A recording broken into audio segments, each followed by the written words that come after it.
Congress is moving forward with a major defense bill. The House passed a bill Thursday that would do a number of things: authorize low-yield nuclear weapons on submarines, increase troop pay, authorize 13 new Navy battleships, and add more than 15,000 active-duty military members. But a part of the bill that has been getting a lot of attention is a temporary ban on F-35 fighter jet sales to Turkey.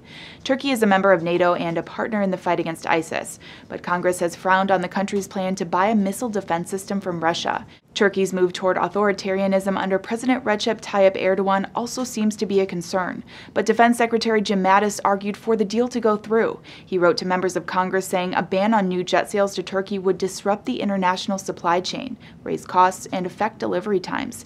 Bloomberg reports at least 10 Turkish companies make parts for the F-35. The bill would ask the Pentagon to report on its assessment of the sale within 90 days of its passage.